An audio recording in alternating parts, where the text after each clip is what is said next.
Welcome back, everyone. It's across the pond here. We've got our usuals. We've got Mike and Ross from their respective teams, the Legion and the Unicorns. It's been a good long weekend. I hope everyone has celebrated accordingly. Ross, did you get up to much in the beautiful Highlands of Scotland? Yeah, it was good. I was coincided with draft weekend, so building my spreadsheets, coming up with a plan for the Ross Awards draft. All good. And Mike, were you? Did you get up to much for the extra day? Similar to Ross, really. I'm kind of off sports at the moment, so I was sat on the sofa eating too much and watching the draft. So that was but not building spreadsheets. That's way too into it than me. I was just eating and getting relatively more fat. No, it was a pretty eventful draft. I think just sort of looking and reading the reviews from quite a few of the guys in the industry.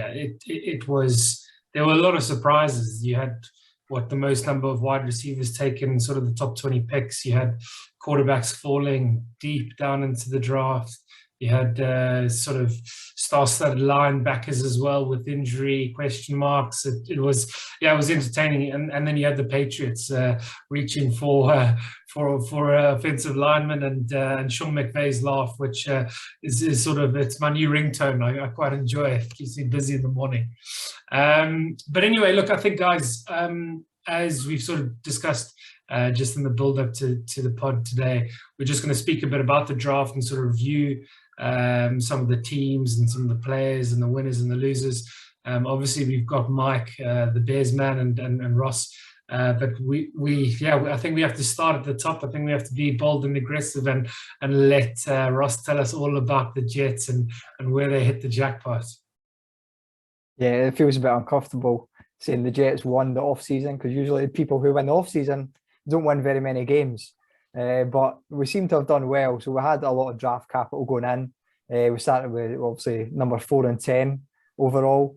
And we managed to make 3 first-round picks and trade up in the second to get some really good players, like ignoring my personal rankings and taking myself out of it. If you look at the consensus and what the experts are saying, we've got the top cornerback in Sauce Gardner, the top wide receiver in Garrett Wilson, one of the top edges in Jermaine Johnson, and definitely the top running back in Breece Hall.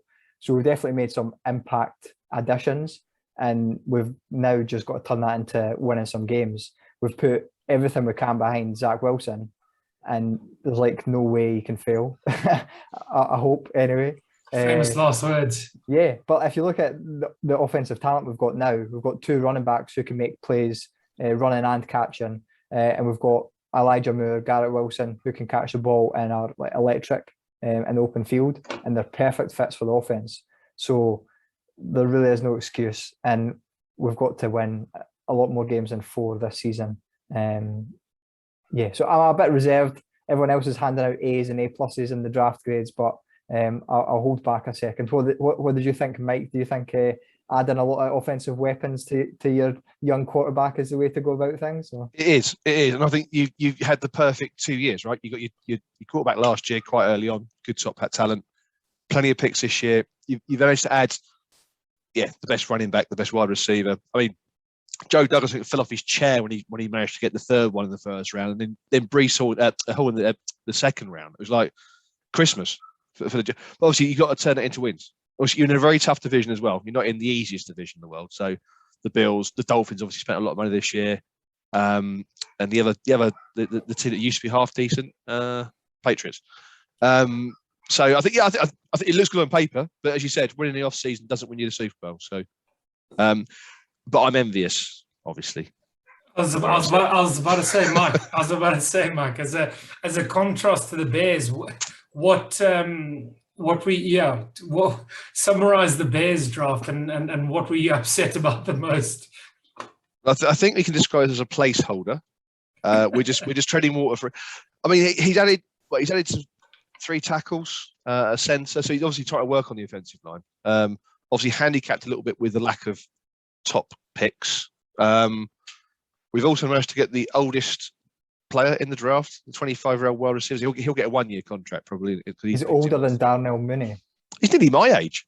That's how old he is. I don't know. I think the way it's being done, it's being built for next year and the year after. I don't think, if some of these guys come off fantastic, but I don't think we're looking at anything that's going to be groundbreaking. It's not like we've made a move like the Jets or some of the others who have traded up and got a nice big base in one go. Yeah. But Poles is unwinding the mess that someone else left behind for him. So I guess you've got to get yourself out from under the cap issues and everything else. But considering, obviously, we all were aware that the Bears didn't have many shots at the target here. You didn't have many picks. Which players that you sort of passed on, were there any that came to mind that you were quite upset that they passed on, or maybe positional needs that they addressed opposed to others? I was a bit surprised we took defence in the second round, whereas the offline issue has been a big issue. So I thought we might take at least one offensive lineman or something in that area. However, obviously they didn't grade them that high. They obviously saw the defensive players in a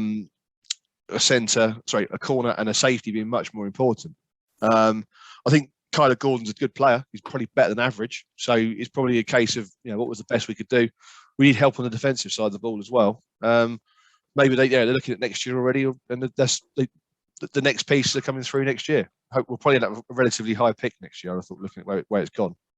Most of the power rankings I've read in the last couple of days, we've dropped down to nearly bottom again. So happy days. Yeah, it's quite contrasting if you sort of look at that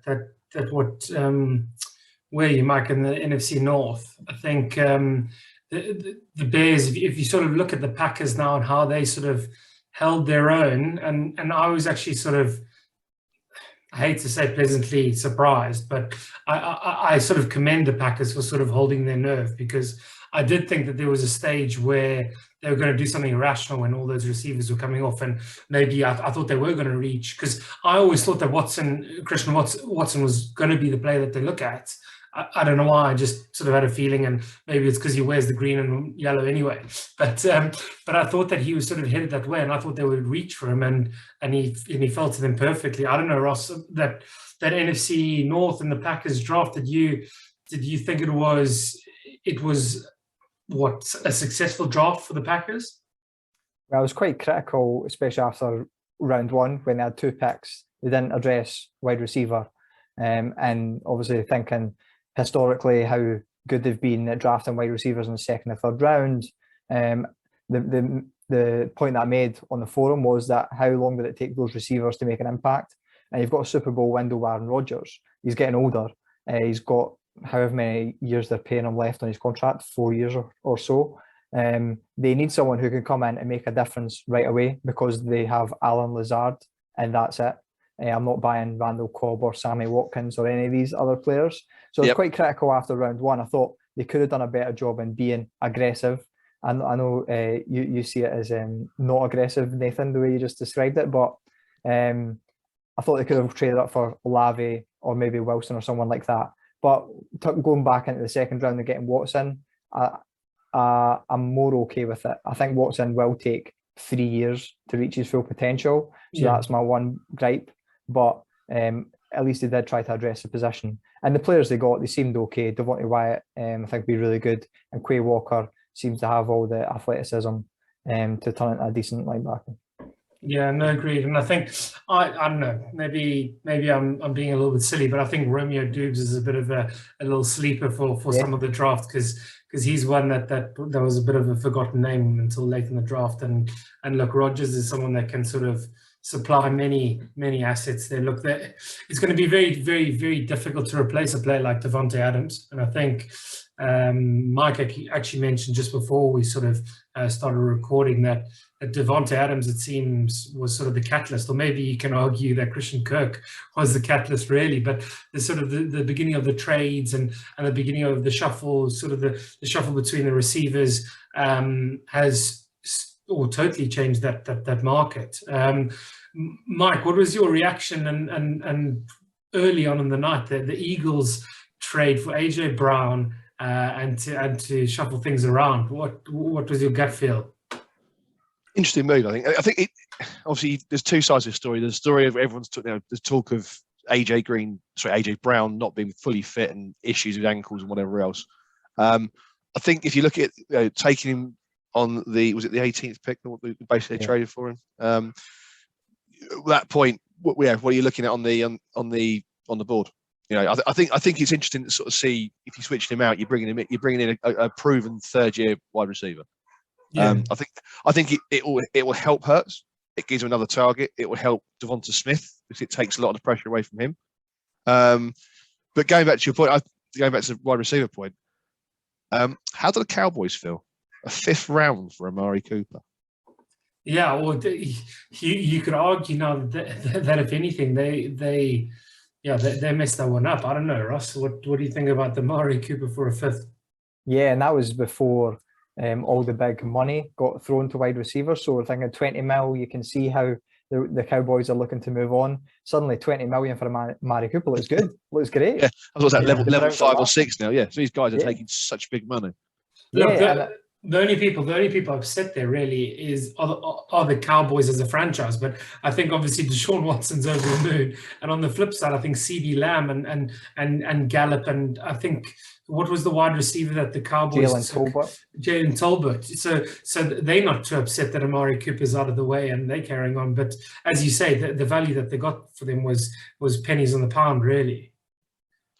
Yeah, so I guess the Browns are happily sitting there smiling. They got the QB they wanted. They got a decent wide receiver 1. Especially you look at Hollywood Brown going for a 1st as well. I mean, like Hollywood Brown's a good player, but he's not as good as Amari Cooper. You're still getting a 1st round for the guy, so it's quite a big investment for the Cardinals. But they bring Hollywood to the desert, which is obviously a nice storyline. But they definitely paid too much for that just to appease Kyler Murray, it seems. To try and get him to sign an extension. What's college friends as well, right? Oh, exactly. Yeah, I was about to ask Mark, what's the link between them? But yeah, it was quite funny. I was just I just had one of the podcasts in the background here, the one with what's his name, old Symes, the old quarterback. I think he was a quarterback, and Chris Symes, was he a quarterback? Chris Sims. Yeah. Not to any great degree. Yeah. I don't think he was even a starter. But. He annoys me a bit. He talks very high and mighty. Anyway, that's beside the point. And they were mocking Hollywood Brown quite a bit because in his interview for obviously after the trade, he was saying how excited he is to line up against DeAndre or line up alongside DeAndre Hopkins because finally he won't be the main guy and he won't get all the full coverage and hopefully he'll be one-on-one. But look, I'm sure that's another story to get onto his D-Hop's now suspension after his performance-enhancing drugs.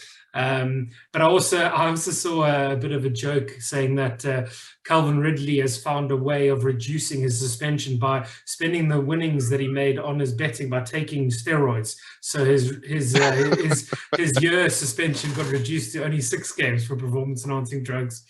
But anyway, we're getting distracted. I think, look, let's get back to sort of where we were in terms of some of those wide receivers and sort of jumping around. So the Cardinals, they were very uneventful other than that sort of trade, I seem to think. I'm not too sure if they sort of picked up any other players there. They sort of had an edge rusher that they picked up. What was his name?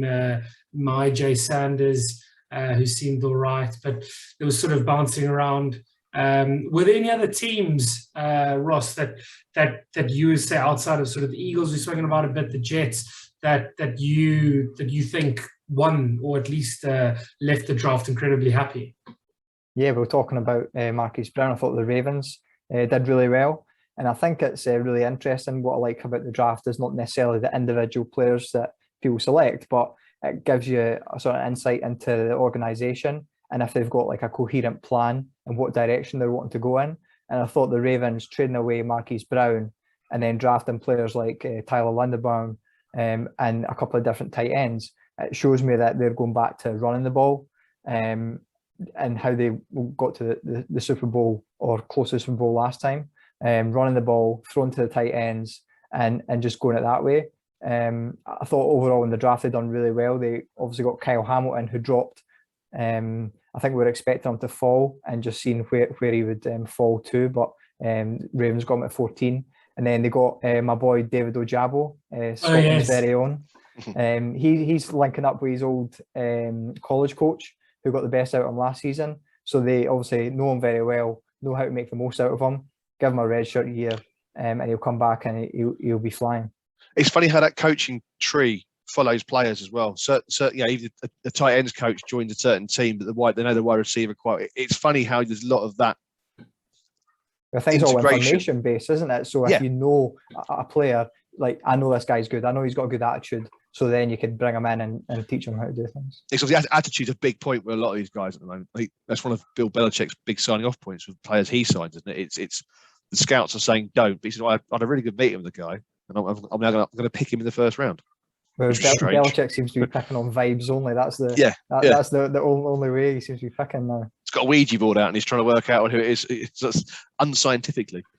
Yeah. Did you guys see the video or the clip post? Obviously, after the video of Sean McVay went viral, did you see his public apology to Bill Belichick?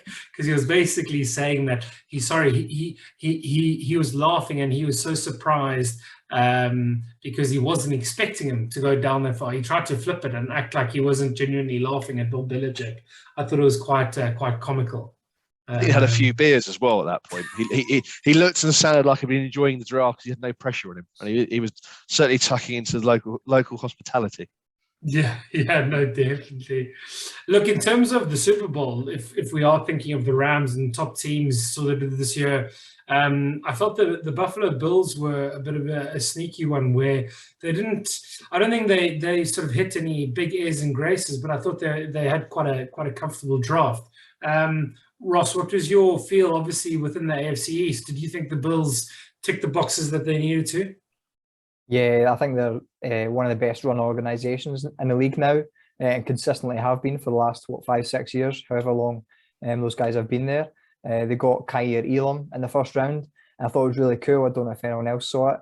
His sort of interview at the combine with the Bills. You should look it up. Like, he came in and he brought his playbook from Florida and said that, I was making these notes, and you should see it. I like making notes. So they obviously really liked him as a person, and he'll fill a hole for them as well. That was like the only hole they have on their entire team, I think.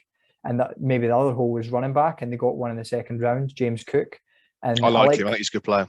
Yeah, I like listening to the sort of the post-draft press conferences, see what the GMs say about it.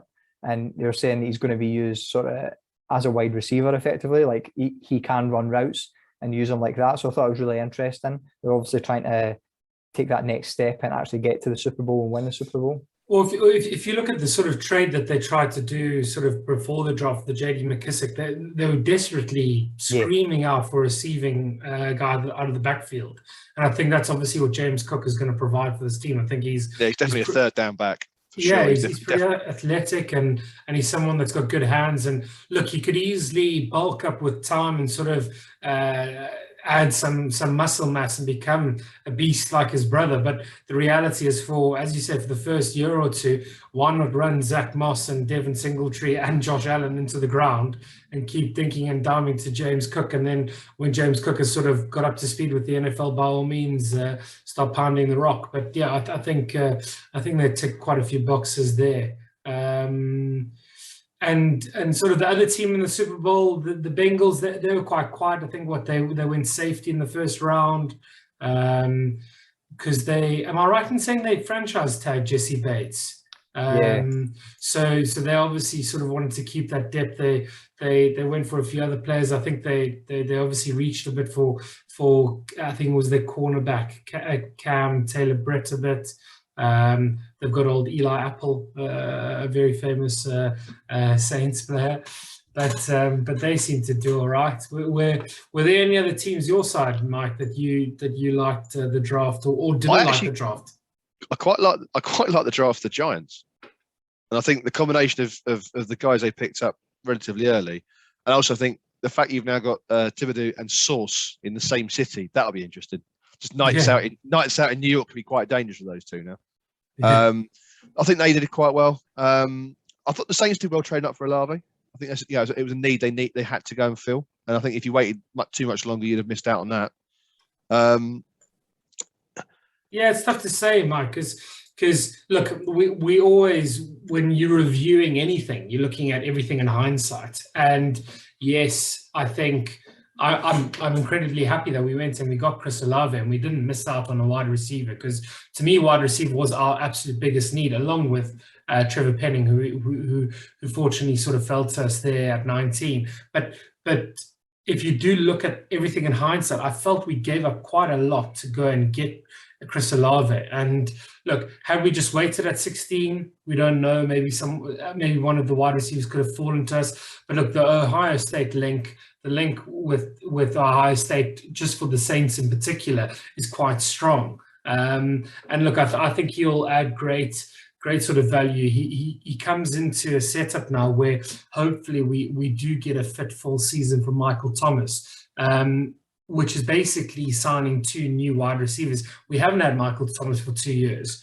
Hopefully James Winston comes off this sort of ACL and is repaired. And although he might throw his interceptions, he's very comfortable in slinging it. I think the Saints did do well. I think maybe we slightly overpaid to trade up, but hitting Penning and Chris Olave in the first round, I was pretty happy with that. And then we added a few other pieces sort of later down in the draft, a cornerback and a linebacker here to sort of add to the bit of the depth. But we'll, I'm sure I'm going to get sidetracked again now, but we've obviously just signed the Honey Badger, and I'll give you a full 40-minute podcast on the Honey Badger and how he's going to turn us into the beasts in the NFC South again. But look, anyway, let's stick on the NFC South. The Atlanta Falcons. Ross, Desmond Ridder, Drake London, your favorite wide receiver at the time. What you must have been, look, I don't know your affiliation with the Falcons at all, but you must have been quite happy with their draft. Yeah, they picked some really good players. I thought, I think it was quite surprising to see them pick a QB so late. So effectively, they're going into the season with Marcus Mariota. Desmond Ridder's a 3rd-round quarterback now. So I don't know if it's going to be a true camp battle or if they're going to give it to Marcus Mariota, but we'll see. Maybe I'm just playing it down or playing up the draft capital. Maybe we'll go in and have a challenge with Mariota. But the other players that they did pick, that I thought they did really well. I was a bit upset that they got London over the Jets at 10. Him and Kyle Pitts sort of just 2 twin towers, I suppose, on the outside for Atlanta Falcons. And the pass rusher, they've got a couple of pass rushers, but Arnold Ebiketie was like a consensus 1st-round pick, and they managed to get him in the 2nd. And they got some sort of developmental players. So Troy Anderson, linebacker, who's not been playing the position that long, but he's incredibly athletic, and he can just run around that defense and the tackles. They needed to sort of replace Olukin Foyestadi. Yeah. So I think Troy Anderson was obviously quite a big need. What look, sort of going away slightly from the draft, what do you think they're going to do at running back? Because they've obviously just gone and released Mike Davis. Do you think they just stick with Cordarrelle Patterson, or they signed? Who did they sign? They signed Damian Williams, wasn't it, from the Bears? So maybe he has a bit of sneaky value as well there for the Falcons. But look, as you say, Desmond Ridder, I think they got quite lucky in seeing Desmond Ridder that late. I know he was sort of seen as a 2nd, 3rd-round quarterback, but they're pretty happy there. But look, staying with quarterback, I think the biggest news of the draft by far was obviously the consensus Superflex 101 Malik Willis getting picked, 86th pick or something. Mike, 86. Other than just describing the pick, imagine and describe what do you think Malik Willis was going through his mind at the time? He probably wanted to leave the building. Every pick that came in, you're dropping further and further. All that pre-draft hype, like you said. Everyone's thinking he might be going to the Panthers. He might be going to the Lions at 2. You drop out the 1st. The 2nd round starts disappearing. You're ordering your taxi. You're going back to the airport. You want out. It must be very hard, but deep down he must know. He must have spoken to scouts. These guys know what they're doing. I think it goes to show you how weak this quarterback draft was. The fact that teams avoided taking quarterbacks, apart from obviously Pittsburgh in the 1st. Panthers, Matt Corral 94. It shows you also shows you the pre-draft hype with all these players. Quarterbacks get loads of attention. Suddenly they come running up the board. But yeah, I think from what I've read since, his offense he ran at college is not very NFL friendly. It's going to take 2 or 3 years to develop him. That's a big investment for any team to put into any player. And why pay first round money for a guy that's going to take 3 years to develop? Pay him a second, third, fourth, fifth. I mean, someone like Tom Brady comes along once in a generation. Maybe Malik Willis becomes the next Tom Brady. Maybe he goes to show all these people before him that he really could do it. We don't know at this stage, but I think it does goes to show you how much hype the press, the fans, the fantasy community put on players. But until you actually draft day, it's big bucks on the line for these guys. Yeah, and Ross, being critical now of the Titans, considering they traded Brown away, obviously with that pick they took Traylon Burks, they took Willis. Other than that, how would you have graded the Titans draft as an entirety? Do you, as a Titans fan, would they be happy or a bit aggrieved? Well, I don't think you can say just ignoring AJ Brown. As a Titans fan, I don't think they're going any further than that, because I think that's just an absolute travesty. I mean, you put in that hard work, scouting the guy, bringing the guy in, absolutely nailing the pick in the second round a few years ago, and now they're just letting him walk out the door because they're so cheap and they refuse to give him what he's worth, because he's definitely worth that. He's still very young. If they gave him a 4-year contract worth $100 million, by the end of that, he's still going to be like 28.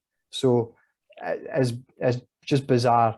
Obviously, they might be redeemed by Traylon Burks working out, but the chances of that are less than 100%. The chances of AJ Brown being good are 100%. So yeah, it's quite baffling to me why they would do that. And Mike Vrabel didn't really look happy. I know before the draft he was saying, I don't see myself coaching if AJ Brown isn't on the team. Or He made a big statement, didn't he? Yeah, he made a very big statement. We haven't really heard him sort of say much afterwards. But yeah, I was sort of, I didn't even, it didn't make sense to me, because you've got quite an old setup there at the Titans. You got sort of Derrick Henry ready to win a title. Obviously Tannehill is not a young quarterback, but he's sort of in a bit of limbo where this is a move that could create quite a bit of tension in the locker room. Like if you Tannehill, you're almost in a bit of an Aaron Rodgers situation here, where why the hell have you gone and got Malik Willis? Look, fair play, he fell to the 3rd round, but you've traded away his best asset. You've given him a very talented rookie wide receiver, and then you've almost. And then you've taken his probably future successor. So I think that whole Titans offseason and having gone and got the top seed in the AFC, I think it's going to be quite difficult for them to sort of come back. And every other team in the AFC seems to have got better, and they've just got worse. Yeah, that's it. Yeah, everyone else has moved forward, but they've also taken a step back. Yep. Rather than going, even if they've just gone along with them, but still just behind the others, they haven't. Obviously, they signed Woods, didn't they? Not long ago. Robert Woods. But again, an old piece ready to win. But like you said, I'm trying to look at the cap space. They're not really paying anyone masses of money. Obviously, Tannehill's on 38 mil for this. Well, they gave Harold Landry quite a big contract, I think, in the off season. But as you say, it seems like they did a lot of rebuilding decisions for a team that's almost in the opposite position. It was quite sort of baffling for me. But look, staying in the AFC South, obviously pick 101, the promised land, Trayvon Walker. Is that a hit or a miss, Ross? It's a miss.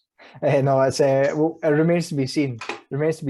But I thought it was very interesting that they chose Walker, who's more of a developmental pass rusher than Aiden Hutchinson. And there was a talk obviously going in that the GM wanted Walker and the coach wanted offensive tackle, and Shad Khan, the owner, wanted Hutchinson. So we see that Trent Baalke won out as usual, and he got Walker. But they seem still years off, even though they've got Trevor Lawrence. To me, they still seem in a lot of rebuild. Possibly Yeah, could have another top 5 pick next year as well. Maybe there's method in that madness. Maybe you're building certain positions up with a development plan for Walker, and then you all hit the ground running in 2 years' time, 3 years' time. Maybe that's the long-term plan. Although Trent Baalke has done some random stuff this offseason. Some strange signings. They've put a lot of resources into the team, but I don't know if they're actually better. So obviously they've got Kirk, you've got Zay Jones and Evan Ingram, who they signed as well. It's really strange. It's like they haven't got any more to Urban Meyer. So that's always a plus side. Well, yeah, that's an extra 5 wins. So maybe they look on the lines of the new regime will take what they've got forward already. I don't know. Maybe. Look, I think on the defensive side, absolutely, but I do think they're actually developing quite well on the defensive side. I think they picked up Devin Lloyd. I think they picked up Chad Muma. They picked up 2 linebackers.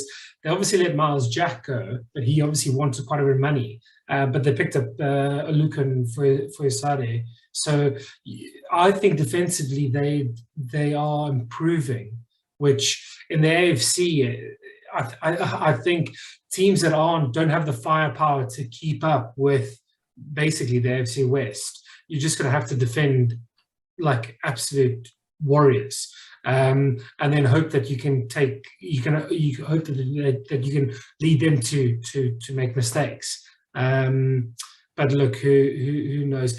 In terms of the AFC West now, let's sort of quickly shuffle across to them. Ross, combination of obviously Kansas, we're talking about the Chargers, we're talking about the Broncos. Any big sort of, Kansas obviously had 2 first-round picks, cornerback, edge rusher. What did you think? I really liked it. They had quite a lot of picks, and they weren't afraid to sort of trade up and be aggressive. And sort of consolidate some of those picks into players that they wanted. And I think this offseason they've rebuilt the secondary, just like they did last year with the offensive line. And I think it could be a much improved sort of unit, just like they did with offensive line. And it is definitely what they need. So they obviously got Trent McDuffie was their first pick. They traded up to get him. They got Brian Cook, the safety, as well. And obviously in the free agency, they got Justin Reed. And in the other parts of the defense, they've improved as well with Karlaftis. And then they got Leo Chanel as well, who I think is a really good linebacker. I'm a bit upset he went to Kansas City, who don't really play like the linebackers full time. Otherwise, it would have been a good fantasy ad. But yeah, what do you think about the rest of the AFC West? Do you think Kansas City are on top, or do you think Chargers and Broncos and co have sort of managed to keep up? Yeah, it was difficult. Look, I don't think I wasn't bowled over by the Broncos draft. There wasn't much there wasn't anything that sort of stood out to me. I think they picked up that other edge rusher. I think Nick Benito that was sort of had a bit of vibe around him. If you sort of look at the Chargers as well, they took Zion Johnson in the first round. I think it was the guard, which looked great. I think that's the right thing to do, is take Zion Johnson, because you just need to keep protecting Justin Herbert. He is your quarterback for the future. They obviously signed Mike Williams in the offseason. They've still got Keenan Allen. They've still got a few pieces there offensively and defensively. They got Khalil Mack. They did most of their work, I feel, in more of the offseason. And then if you sort of sway to the Las Vegas, to the Raiders, I'm just trying to think. They were also, I feel, pretty quiet in the draft. So in terms of the off-season, I felt Kansas were the worst in the AFC West. But in terms of the draft, they obviously built there. And I think that sort of happens when you've got a quarterback on $500 million over the next 10 years. I think you have to be pretty savvy with your picks. Mike, yeah, we sort of skimming through these last couple of teams. Was there anything you wanted to add to the AFC West or any of the other teams we haven't really touched on? Like AFC West, obviously, one of the biggest moves was obviously Wilson going to the Broncos in free agents in a trade. Yeah. So obviously that kind of, I think you got to look at who they've traded for beforehand as well. Like even the Packers, trading away Devontae Adams to the Raiders. Raiders did quite well before the draft even started. So that side of it. I thought the Seahawks, moving slightly further up the coast from Los Angeles, not drafting a QB, drafting a running back. They're obviously going to go ground and pound. They're obviously just going to run the ball because Kenneth Walker, yeah. Yeah, and DK Metcalf will be standing around waiting for a ball that might never come to him. just not anywhere near him. In fact, so that'd be quite interesting. I had that conversation with Shaq earlier on the site, so that'll be interesting to watch. Unless they go and trade for Mayfield. Yeah, but I can't see him fitting the way Pete Carroll wants to work an offense. He's just not. I think Mayfield's done himself a lot of damage with that press release he did. He's not a team guy. I think that's what it's coming down to. A lot of these guys won't invest. Or what's more likely to happen is the Browns will probably cut him, and then someone will pick him up. Yeah, but I think the big risk with that, put it this way, if there is a team out there now that does want him, I do think they need to go and get him, because if he does get cut, then you could have any team in the NFL that could sign him. Hell, and Sure. and I could argue that every team in the NFC South, even though most of them drafted their young quarterbacks, if he's a free agent and you don't have to pick up his contract, I imagine a lot of them would be making a move for him. The Saints being one of them. So yeah, I think there's more chance of Colin Kaepernick going to Seattle than there is Baker Mayfield. That's a big statement, Ross. And what do you think? It's difficult because the only teams that need quarterbacks seem to be, we're out on Baker Mayfield, or we're out on adding a quarterback. So yeah. I'm just sort of wait and see. I don't see him being on the Browns. So like you said, I think he will be cut if anything. I think the Colts are just waiting for him to get cut, and then he can go sit behind Matty Ice for a year. No. Matt Ryan's their starting quarterback for the next 4 years. That was announced yesterday. But look, guys, I think we've flipped. Other than abusing the Patriots more for their terrible draft, I think we've covered pretty much all aspects of that draft. We didn't really get onto the Texans much. They obviously picked up a few decent players. They had quite a lot of picks. But I'm sure we'll come back, and we were discussing earlier that we might even do a more fantasy relevant draft review, maybe the next episode. We'll obviously discuss and go from there. But look, it seems like the league is still trotting along in the off season. The miners are sort of gradually filling up, Shaq settling in, and then I'm sure the main league are getting ready and excited for their pretty average rookie draft in terms of, look, you had Malik Willis being the consensus 101, and it'll be very interesting to see who takes him in the first round, if anyone has the guts to take him in the first round of any rookie startup or any rookie draft. But I might have more luck in next year's draft to pick in the way he's going. I haven't got any picks this year. Yeah, no, exactly. But look, Mike, Ross, thanks again for giving up your midweek evenings. It's always good just to bounce ideas off each other, and we love doing these little videos for the forum. Any last signing off statements from you boys before we head off? I think a big shout out was an okay pick, but Tyquan Thornton was a real horror show. And what are you going to say then, Mike? Oh, I say Georgia Bulldogs making history. 15 picks in one draft, beating the Ohio State in 2004, I think I read it was. So that's a big thing for those guys. Well done to them. Unbelievable. But yeah, look, thanks again, everyone listening. Enjoy the rest of the off season here. Roster Wars, it's pre-season's kick-starting. Got lots of pre-season training sessions. But yeah, thanks guys, and we'll get another one out to you very shortly. Cheers, guys. See ya. Cheers, bye.